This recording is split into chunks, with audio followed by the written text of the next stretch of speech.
petite vidéo qui va vous montrer l'utilisation du path.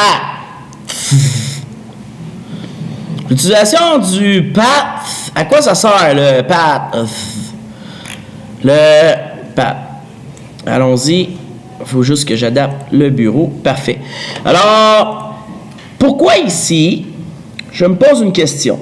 Pourquoi ici, quand je m'en vais dans l'accessoire et que je m'en vais dans le bloc-notes, je vais aller vérifier. Ah, OK, là, OK, bloc-notes. J'ai le nom ici, Notepad. Pourquoi si je fais juste écrire Notepad, il rouvre. Si j'en prends un autre, qui fait partie de Windows, mais attention, on va juste regarder Notepad qui est ici. Notepad est dans le système 32.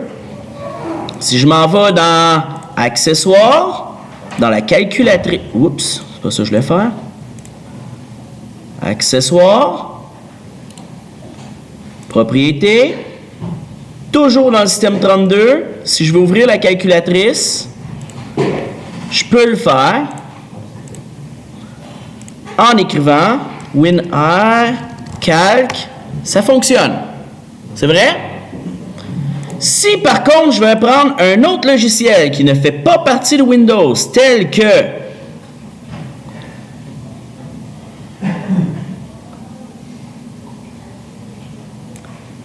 FileZilla client. On va juste regarder. Regardez ici, il ne fait pas partie de Windows. Il est dans un dossier FileZilla.exe et dans un dossier qui s'appelle FileZilla FTP client, qui lui est dans le programme File x86. C'est bon? Si je fais WinR et que j'essaie d'ouvrir FileZilla, il me dit qu'il ne le trouve pas. Pourquoi? C'est parce que le chemin qui est ici ne fait pas partie du path. Ce que j'expliquais aux étudiants, c'est que quand j'écris une commande, exemple, celle-ci, le message qui apparaît n'est pas reconnu en tant que commande interne ou externe ou un programme exécutant un fichier de commande. L'ordinateur, quand j'ai écrit ça ici, l'ordinateur il est allé voir en premier si SuperTom, la commande SuperTom, existait en mémoire vive.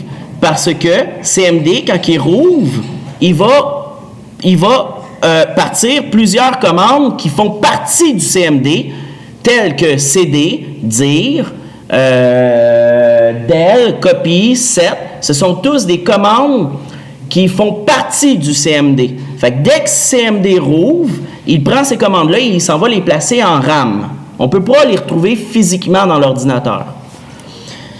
Par la suite, après avoir été voir en RAM, il est allé voir dans le répertoire courant si SuperTom existait. Fait que dans le répertoire où je suis présentement, dans Emica, SuperTom n'existe pas. Et par la suite, il est allé voir dans chacun des chemins du path. Il est allé voir dans le chemin ici, dans le chemin là, dans le chemin qui est ici, dans le chemin là, et ainsi de suite, pour essayer de trouver le fameux logiciel qui s'appelle SuperTom. Il ne l'a pas trouvé. Alors, par contre, si je prends un autre comme Calc, il l'a trouvé. Pourquoi? Ben, il est allé voir premièrement en RAM, dans le répertoire courant, et après ça, il a réussi à le trouver parce que Windows System 32 est à quelque part qu'il faut que je trouve. Il est là ici. Windows System 32. Fait qu'à un moment donné, il est allé voir lui, non, poum, il est tombé sur lui et il a dit, oui, j'ai trouvé Calc et il a réussi à ouvrir la calculatrice. C'est ça le path. C'est bon? Alors là, ici, si je veux ouvrir FileZilla comme ça, il faut que dans le fond, FileZilla, il faut que j'aille l'ajouter dans le chemin de FileZilla, il faut que j'aille l'ajouter dans le path qui est ici. Fait que comment je vais faire ça? Fait que on va y aller à partir de démarrer, ordinateur, propriété. Fait qu'on va y aller de façon permanente. Comme là, c'est un logiciel que j'utilise souvent. Fait que je suis aussi bien de rajouter dans le path le chemin de FileZilla. Fait que ici, je vais aller au niveau des paramètres avancés, dans les variables d'environnement, parce que le path est une variable d'environnement système. C'est bon? Fait que ici, je vais aller le modifier. Je vais aller au bout complètement de mon... Parce que regardez, c'est tout le path au complet. Fait que je vais aller au bout complètement. Je vais rajouter un point-virgule parce que chacun des chemins est séparé par un point-virgule. Et je vais aller ajouter mon fameux chemin. Et pour ne pas faire de faute de frappe, je vous conseille fortement d'aller chercher FileZilla ici, clic droit, propriété, et d'aller chercher justement mon chemin sans prendre l'exécutable. CTRL-C. Je m'en vais au bout. Tout de suite après le point-virgule, j'ajoute mon chemin. Je lui dis OK, OK, OK. Fermer ma fenêtre qui est ici. Fermer une coupe de fenêtres.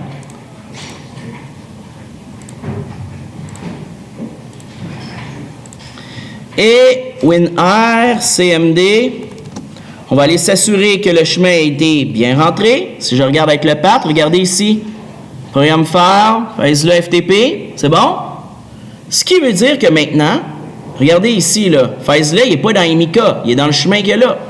Si j'écris par contre FileZilla, boum, il me rouvre FileZilla. Pourquoi? Parce qu'en 1, il est allé voir dans la RAM si FileZilla existait. En 2, il est allé voir dans le répertoire courant. Et en 3, il est allé voir dans tous les chemins du path jusqu'à temps qu'il tombe sur le dernier ici. Et là, FileZilla a ouvert. C'est ça, le path. Non, non, attention. Le path. Fin du vidéo.